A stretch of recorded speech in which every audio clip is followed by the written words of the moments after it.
Today, on how it's made. Western revolver replicas.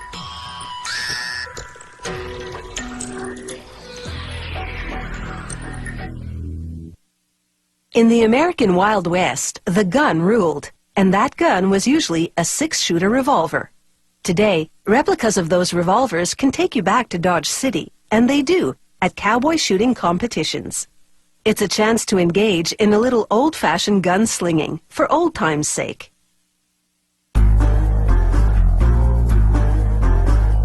With its six-shot cylinder and innovative cocking mechanism, the 1873 Colt was carried by the likes of Jesse James.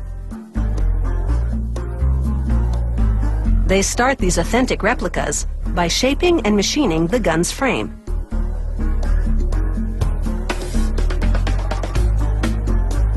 A computerized blade carves the cylinder. It cuts slots for the ammunition and notches for rotating the cylinder after a shot is fired.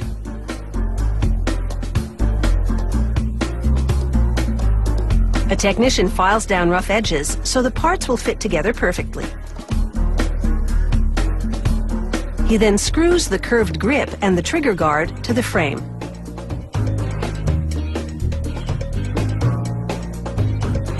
He assembles the wooden grip casing to the metal back strap and attaches them to the grip. Once he confirms it's a good fit, he removes the casing and writes the gun's serial number inside. He stamps a matching number onto the grip and polishes it and the gun's frame to a glossy finish.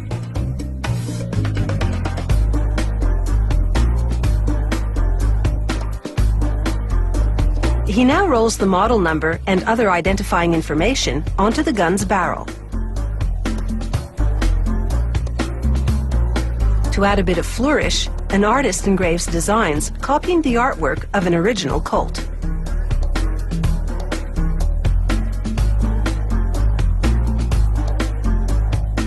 Another worker now dips the parts in hot salts, then in cold water.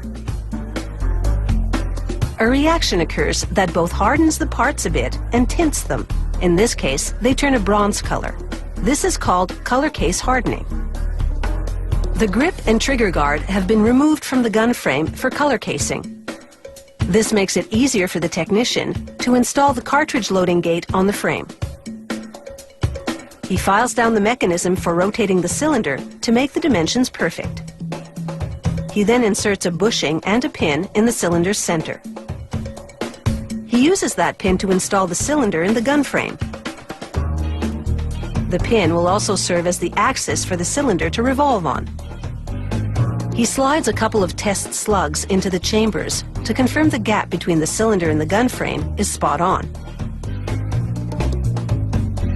He then fits the gun barrel to the frame, and, using a special measuring rod, he checks the alignment of the cylinder and barrel.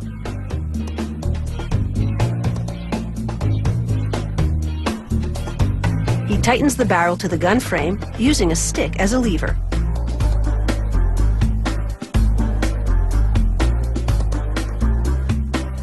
The technician aims the assembled gun and eyeballs the alignment of the barrel to the frame.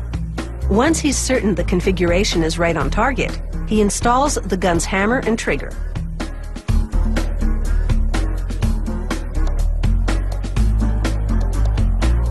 He pops the cylinder back into the gun frame and inserts the rod for ejecting spent ammunition.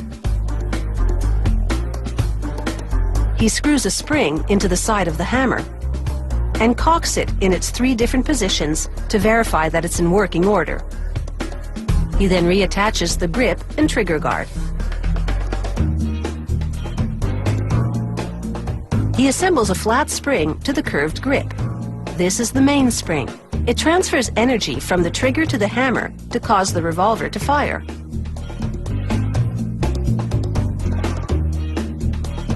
Then it's over to a government testing facility called the Proof House. Behind bulletproof glass, special equipment fires ammunition at 3 times the usual operating pressure. If the gun can handle this, it's deemed safe to operate. After a few more parts have been color cased, this revolver replica is ready for its target market. And that would be history buffs, who are interested in a real blast from the past.